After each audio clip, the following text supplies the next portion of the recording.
Եվ արդեն հյուրընկալել ենք մեր հյուրերին, շատ հետաքրքիր հյուրեր ունենք եւ խոսենք թե ով է Հայաստանի առաջին ուշադրություն սպորտային ձկնորսը, այո, սպորտային ձկնորսության մրցույթ է անցկացվում, այն նախաձեռնել է նորաբաց սպորտային ձկնորսության ֆեդերացիան։ Մեր տաղավարում են ֆեդերացիայի անդամները, ովքեր կպատմեն թե առաջիկա մրցման, թե առհասարակ սպորտային ձկնորսության մասին։ Մեր հյուրերն են Զոհրաբ Աչոյանը, Հայաստանի սպորտային սպինինգի ֆեդերացիայի նախագահ, Կարեն Բերբերյան, ֆեդերացիայի փոխնախագահ, Տարոն Թադևոսյան, ֆեդերացիայի համահիմնադիր եւ Տիգրան Սարգսյանը, սպորտային ձկնորսության մրցույթի երկրորդ մրցանակակիրը։ Բարև ձեզ, սիրելի ձկնորսներ, պրոֆեսիոնալ ձկնորսներ։ Պրոֆեսիոնալ ձկնորսներ, բայց մինչ այդ off the record, մինչև հարցազրույցին անցնելը մենք հստակեցրինք, որ օգտագործվում է արհեստական խայծ եւ ձուկիկներ իրենք հետո հետ են վերադառնում ծով, այսինքն այս սպորտաձևում ոչ ոք չի հտուժում, սա շատ դե միջազգային մրցույթներ գուցե լինում են։ Հիմա հարցնենք, հարցախույզ անենք, սա ինչ սպորտաձև է ձկնորսությունը, սպորտային ձկնորսում սպինինգ, ճիշտ ասացի, սպինինգ, ով է պատրաստ պատասխանելու ինչ սպորտաձև է սա, ինչքան ժամանակ է Հայաստանում կա, ֆեդերացիան ոնց որ թե նոր է ձևավորված։ Ուրեմն սպինինգը Հայաստանում որպես այդպեսին սպինինգով ձուկ բռնել է Հայաստանում մոտորապես մի 15-18 տարվա այտենց պատմություն ունի, շատ երկար ժամանակ չի որ զբաղվում են Հայաստանում սպինինգով։ Հա Ֆեդերացիայի պատմությունը 2 ամիս է որ բացվել է ֆեդերացիան, ամսի 4-ին կայացավ առաջին պաշտոնական մրցումները ֆեդերացիայի անունից, հա, ունեցանք մրցանակային տեղեր, որի երկրորդ տեղը գրավեց Տիգրանը։ Զորաբ ջան, մեզ խնդրում եմ ասեք ինչ է սպինինգը, սկսենք այդտեղից։ Սպինինգը իրանից ներկայացնում է կարթաձող ու արհեստական խայծ։ Արհեստական խայծ, այսինքն պետք է դու ձկանը արհեստական խայծերով որսաս, այսինքն հենց անես, որ իրան արհեստական խայծերով, նու փոխարինես բնականի տեղ, այսինքն տեղ չես կեղտոտվում, որդի ձեռ չես տալի, ոչ իվան չես անում, ասենք կեղտոտ անձրավորթին ձեռ տաս ընդեղ, հիմնական սաղ արհեստական են իր ամեն ինչը, արհեստական ձուկն է, արհեստական որդերն է, արհեստական թրթուրներն է, իրան մանում ես, էլի սենց ասած, մի անգամ էլ եմ ասե, ոնց որ կանչում ես արհեստական խայծերով կանչում ես քեզ մոտ, էլի այդ է իրանից ներկայացնում սպինինգը։ Բայց որ մրցույթի մասին խոսենք պատկերացում կազմելու համար, ըստամ շատերը դեռ պատկերացում չեն կազմում, այսինքն ոնց է անցկացվում։ Մեկնարկը տրվեց, ձկնորսները ոնց է ամբողջ մրցույթը, եթե այսպես պատկերավոր փորձենք հասկանալ, պատմեք։ Մի փոքր տես ներկայացնեմ։ Մրցույթի հիմնականում տես մասնակիցները գրանցվում են նախորոք, բոլորը ձկնորսներ են։ Նոր սկսնակ շատ քիչ մարդ, եթե չկա, ապա շատ քիչ է։ Ճիշտ ասած մենք մի փոքր վիդեո ենք պատրաստել, YouTube կարող ենք տեսնել այդ բոլոր process-ը կարող ենք տեսնել։ Հիմա կարող ենք մենք նայել։ Հիմա նայենք, թե պատմեք նոր նայենք, ինչպես է նախընտրում։ Եկեք մի փոքր էլ պատմեմ ու նայենք։ Շատ լավ։ Մենք նախորոք տեղը ընտրում ենք, որոշում ենք ինչ տեսակի ձկնատեսակի մրցումներ է լինելու։ Հիմնականում սպինինգայինով լինում է գիշատիչ տեսակի ձկների մրցումներ։ Այսինքն այնտեղ մեր մոտ Հայաստանում դա պերիկեսն է, ու ռուսերեն կոչված։ Կարմրախայտ, իշխան, այնտեղ գալավել, ռուսերեն հայերենով չեմ հիշում, ոնց է լեմբերան են ասում իրեն։ Ժերեղ, ու ունենք գիշատիչ ձկներ բավականին շատ Հայաստանում ունենք։ Հիմնականում գիշատիչների մրցումներ է լինելու։ Ու առաջին մրցումները մայիսի 4-ին եղավ, բավականին լավ անցավ, երևի նայենք տեսանյութը հետո էլի։ Դե եկեք նաև ձեր նախապատրաստած տեսաուղերձը վիդեոն նայենք, հասկանանք թե ինչ է եւ գանք էլի խոսենք սպորտային ձկնորսությունից։ Ավելի շատ պատկերացում կկազմենք տեսանյութից, դիտենք։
Վերադարձանք տաղավար, այո, տեսանք տեսանյութը եւ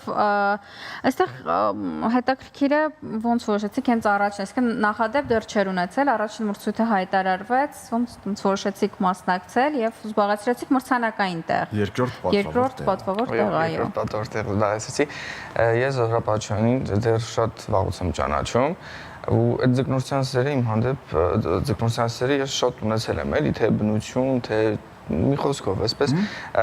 ինչ որ հարցով չեմ էլ հիշում, ինչ հարցով գրել էի Facebook-յան էջում, Զոհրաբին չէր պատասխանել 16 թվականին դեռ, դա հետաքրքիր պատմություն էր, հետո այս վերջի շրջանում եւ մի տարի առաջ կլինի, տենց արդեն ինչ որ գործնական քննարկում կար ու տեսանք ու ասում են դու գրել ես ինձ, չեմ էլ նկատել սպորտային սպինինգի սերի մեջ Զոհրաբ Պաչյանը արթնացրել, ինչի համար շատ շնորհակալ եմ իրեն։ Իրականում շատ հետաքրքիր է ինքը որպես ձկնորսություն, սերը բնության հանդեպ ու իմ ակտիվ կենսակերպը բերեցին ինձ սպորտային սպինինգի ֆեդերացիա հորիզոնական։ Այո, շատ հետաքրքիր է իրականում սպինինգով որսալը, ցես կհրավիրենք, եթե ցանկություն ունենաք, դուք էլ կտեսնեք, զբաղվեք ու իրականում մյուս ձկնորսության ճյուղերից շատ է ինքը տարբերվում, էլի, որովհետև կոպիտ ասած լրիվ զգում եք, էլի դուք ձկանը, թե մեծությունը, թե քաշը, թե ինքը նամանավանդ գիշատիչ ձկները շատ ակտիվ են, էլի իրանք, այսինքն կռիվ են տալիս, չեն ուզում, պայքարում են դուրս չգալու համար, էլի։ Ոնց որ տենց էլի։ Մենք այստեղ տեսանք գրեթե ամեն ինչ, ինչը վերաբերում էր սպորտին, այսինքն մեկնարկը կրակելով ինչպես որ թեթև ատլետներն են օրինակ վազում, մենք տեսանք վազող ձկնորս մարզիկների երևի թե մարզիկներ կարելի է չէ՞ ձեզ ասել մարզիկներ, ոչ միայն ձկնորսներ, մարզիկներ։ Եվ նաև կան սպորտի մեջ ռեֆերիներ կամ դատավորներ, մրցավարներ։ Ինչպես է ստացվել, ովքեր են եղել մրցավարները կամ ովքեր են դատել, ինչպես է ընտրվել, կանոններ կան, դեղին քարտեր կան, չկան, հետաքրքիր է սպորտի դուր համատում ենք։ Ու մեր մոտ մրցավար եղել են 2 հոգի, իրանք ուղղակի հետևել են ձկների քանակին, որ մարդը ձուկը որսացել է, այդ բանին ցույց է տվել, իրան մեր պեչատով, ֆեդերացիայի պեչատով չեկա տրվել, ինքը ձուկը հետաբաստող է լիճը։ Մրցավարները այդ տեսքով են եղել, որ հսկեն ասենք ձկների քանակը իմանանք մեր մոտ գրանցենք այդ մրցման ընթացքում։ Մյուս մրցումները, որ տենց հուսով ենք կստացվի կկազմակերպենք, գետային է, ինքը մի քիչ ավելի բարդ է իր կազմակերպումը։ Դե առհասարակ գետի ձուկն է ավելի թե լճի ձուկն է հեշտ բռնել։ Երկուսն էլ իր բարդություններն էլ ունեն, հետաքրքրություններն էլ ունեն։ Ուղղակի կազմակերպման առումով գետայինը շատ բարդ է, որովհետև ընդ նախապես պետքա ձուկ բաց թողնվի ամեն տարածքում տարածքների բաժանվի գետը ու հսկողության պահովել է թույլ, որովհետև ինքը երկար տարածք է, որը որ արդեն մի քիչ դժվար է հասկելը։ Բայց ինչ մարզումներ են պետք անցկացնել, ինչպես է մարզավիճակը, ինչպես է պահպանվում այս դեպքում։ Տեսեք, ֆեդերացիայի իմաստը հենց դրանում է կայանում, որ ֆեդերացիան անցկացնելու է սեմինարներ։ Մենք հիմա մտածում ենք, որ ամեն մարզում կունենանք սեմինարներ, ամսվա մեջ 1-2 անգամ երևի թե դեռ քննարկում ենք ոնց անենք, որ ավելի մաչելի լինի այդ սեմինարներից մարդիկ բոլորը բան հասկանան, թե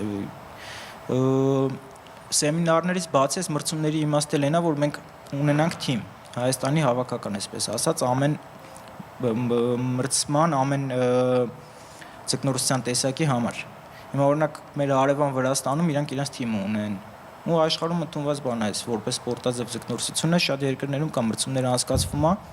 ու ամեն երկիր իրենց թիմով գնում մասնակցում է, մեր Հայաստանից դեռ թիմ չունենք։ Իսկ բնական ռեսուրսները մեզ հնարավորություն տալիս են, որ մենք ունենանք ձկնորսության այդ աստիճան ալիք, ունենանք թիմ, ներկայանանք միջազգային արենաներում։ Չէ։ Հենց այդ է պատճառը, որ բնական ռեսուրսը այնքան քիչ է, դրա համար այդ պրակտիկան ընդունվել է, որ պետք է անպայման ձուկը բաց թողես գետում նոր որսաս, այսինքն ինտենսիվ որս է պետք մեզի, ինտենսիվ սպորտ է ինքը, շատ ուժեղ վազք այնտեղ, որ նայեք այդ միջազգային մրցումները շատ ուժեղ վազքի մեջ են իրանք։ Այդ ինտենսիվության պատճառով դրա համար ձուկը պետք է այնտեղ բաց թողես ամեն սեկցիային, ասենք 2-3-4 նայած քանակի մասնակիցների քանակից, ասենք ընտրումա զոնա, ենթադրենք 4 զոնա է, ամեն զոնան 12 սեկտոր, այդ ամեն սեկտորում 10-ից 12 ձուկ է բաց թողնվում։ իշխան տեսակի ձուկ, որը ինչի համար իշխան, դե ինքը էժան է ու շատ ակտիվ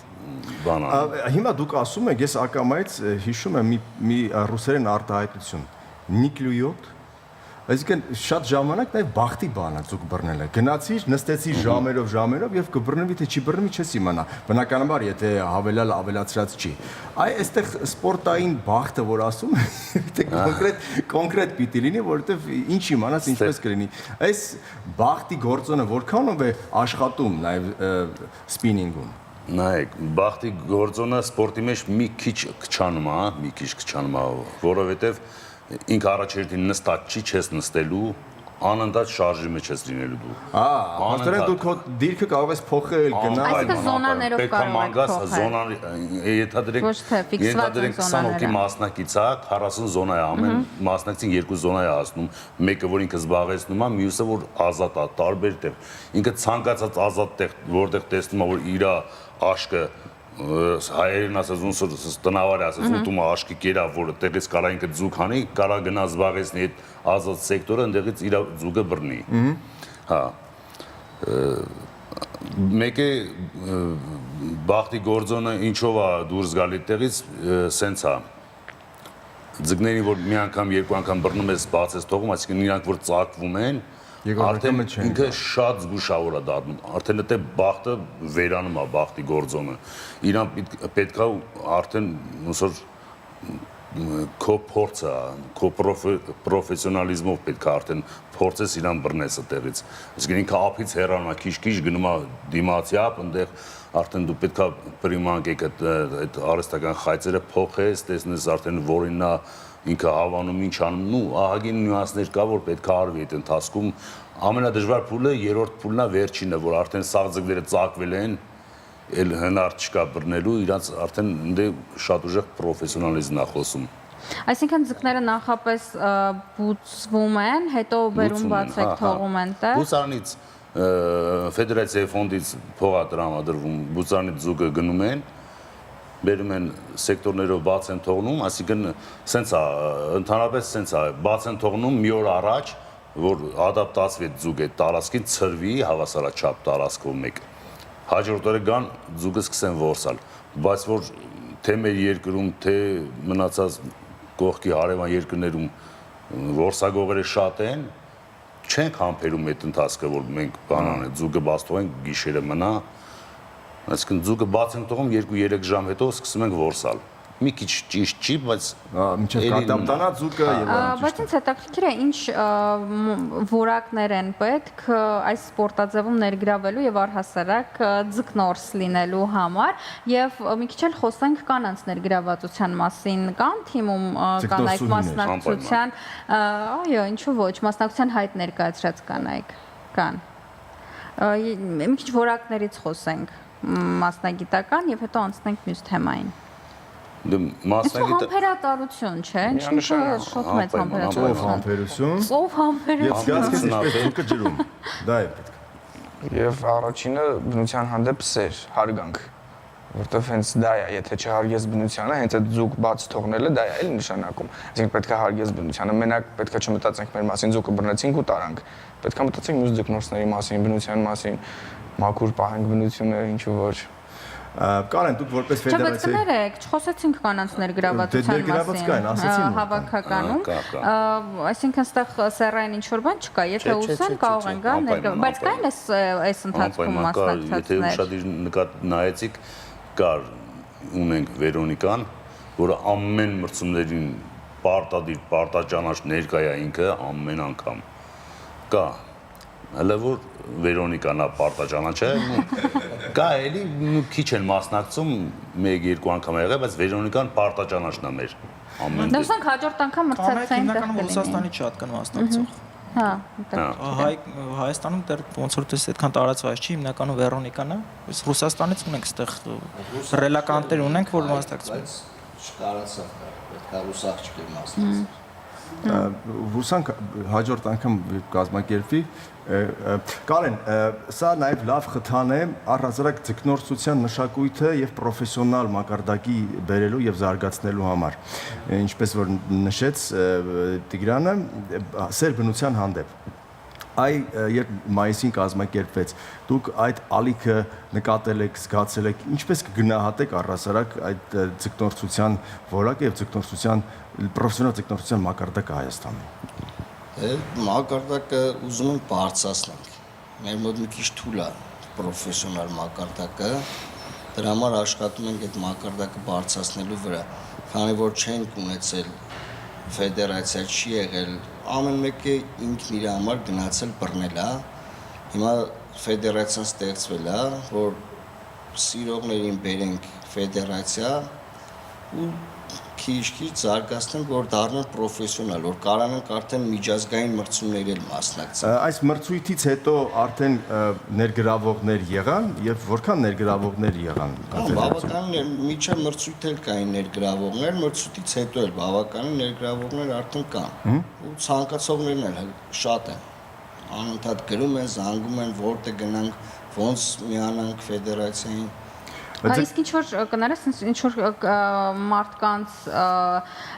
որքան մարդ պետք է մասնակցի մի մրցույթին, որ այն լինի եւ վերահսկելի, այսինքն մաքսիմալ մասնակիցների թիվը։ Տեսեք, ուրեմն մեր մոտ մենք տեղ ենք սահմանել 30 մաքսիմում էս մրցույթին։ Մեր մոտ գրանցվեցին 45, եթե չեմ սխալվում, կարող եք երկու հոգի սխալվեմ։ 45, ճիշտ ասած չէինք ուզում 30-ից անցնենք, որովհետև հաշված էր այնտեղ սեկտորներով ամեն ինչով հաշված էր։ Բայց քանի որ համ մենք բոլորին շատ սիրում ենք, համ բոլորը մեր ընկերներն են, չուզեցանք տենց սահմանափակենք ինչ-որ 30-ից ենկոմ չանենք ու որ առաջիններ որոշեցինք այդ քանակով անենք, 40 քանիսից 40-ը մասնակցեցին։ Ինքը բավականին մեծ թիվ է Հայաստանի համար, սպինինգային ձկնորսության համար նամանավանդ, որովհետև ու Հայաստանում երևի տենց ձկնորսություն որ ասում են, շատերը պատկերացնում են լճում նստում են, չէ, տենց պապլավոկով ինչ-որ բան։ Սպինինգային լրիվ ուրիշ բան է, ինքը նույնիսկ մեր ձկնորսներից մեծ մասը չի իմանում ինչա։ Նոր ծանոթանում են շատ-շատերներ։ Կան սպորտաձևեր, որոնք բավական թանկ արժեն։ Նյութեր ձեռք բերելը, մարզահագուստ ձեռք բերելը եւ այլն։ Սպինինգը թանկ սպորտաձև է։ Տեսեք, ես ինքս ունեմ խանութ, ձկնորսական խանութ, fishing house խանութ սրա է։ Ուրեմն մեր մոտ կա գնային կատեգորիան սենց է։ Այն ամենաէժանից միջև ամենաթանկը ունենք։ Կարամ ինչ-որ թիվ ասեմ, միջին հացված գները $150-ից $200 նա ամբողջ կոմպլեկտացիայի համար, բայց կա մինչև այնտեղ $500, $600, $700, այնց սահմանափակում չկա, ինքը բավականին լայն բան ունի։ Այսինքն ինչքան թանկ, այդքան քո գործը Արդեն բրենդեր են գալիս, թանկը արդեն բրենդերն են, ավելի պրոֆեսիոնալները արդեն ճանաչում են այդ բրենդերը, գիտեն որ տեսակի ինչի համար է։ Բայց տեսեք, մենք նաև այս տաղավարում առիթ ունեցել ենք խոսելու նույն ձկնագողության մասին, նույն բնությունից միայն սպառելու երևույթի մասին, ըստ ձեզ սա որքանով կարող է ձևավորել նաև ձկնորսության մշակույթը եւ մի քիչ ավելի խթանի առավել կիրթ մոտեցմանը բնությանը, որ միայն սպառելով չէ։ Մենք ցանկացած մարզ երբ գնում ենք ձկնորսության, այդ մարզում միշտ ամեն անգամ հանդիպում ենք մարդկանց, որ ասում են, այստեղ ձուկ դրանով չեք կարող բռնել, ձկան կարտով չեք կարող բռնել։ Դրանով հենց տենց էլ ասում են, դրանով չեք կարող։ Ասում են, բա ինչով պիտի բռնենք։ Ասում են, այստեղ տոկով են բռնում, ցանցով են բռնում։ Բայց հետո որ տենում են մենք սպինինգով, կարտաձողով բռնում ենք, ոնց որ ասած նկարում ենք, լավեսը հանում ենք, ձուկն էլ բաց ենք թողում վերջում, ոնց որ սկսում է դուր գալ այդ ամեն ինչը իրանց։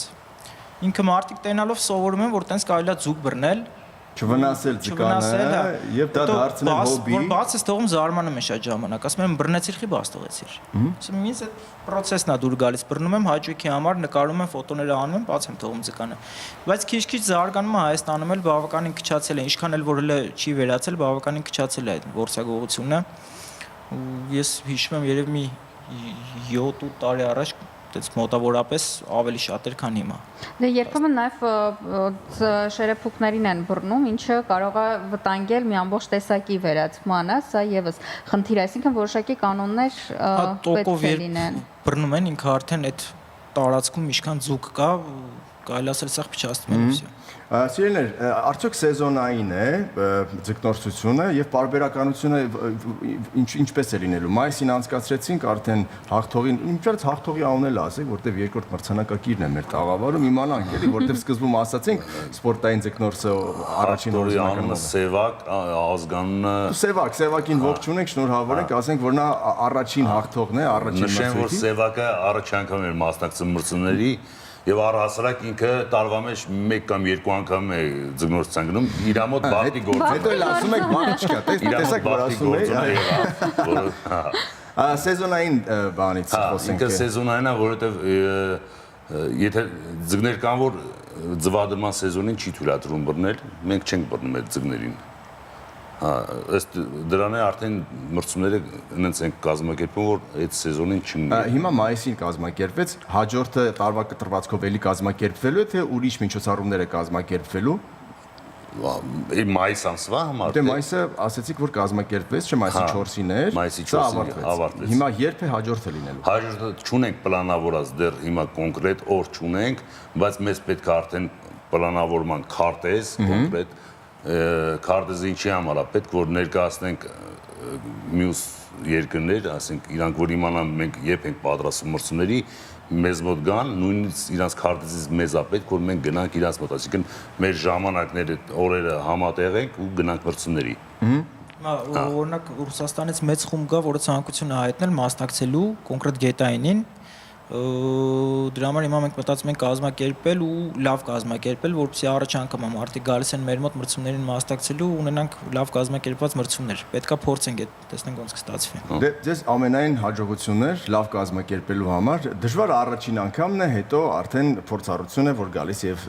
ել ավելի լավ են կազմակերպում։ Ձկնորսության ֆեդերացիայի անդամներն էին մեր տաղավարում։ Զոհրաբ Աչոյանը, Հայաստանի սպորտային սպինինգի ֆեդերացիայի նախագահը, Կարեն Բերբերյանը, ֆեդերացիայի փոխնախագահը, Տարոն Թադևոսյանը, ֆեդերացիայի համահիմնադիրը եւ Տիգրան Սարգսյանը, սպորտային ձկնորսության մրցույթի երկրորդ մրցանակակիրը, ով հավակնում է հաջորդին մասնակցել եւ դառնալ առաջին մրցանակակիրը։ Իսկ այս պահին մենք գնում ենք երաժշտություն լսելու, մնացեք մեզ հետ, որովհետեւ դեռ մեր ընթացքը շարունակել ենք։ Այս պահին երաժշտություն Շանթի եթերում։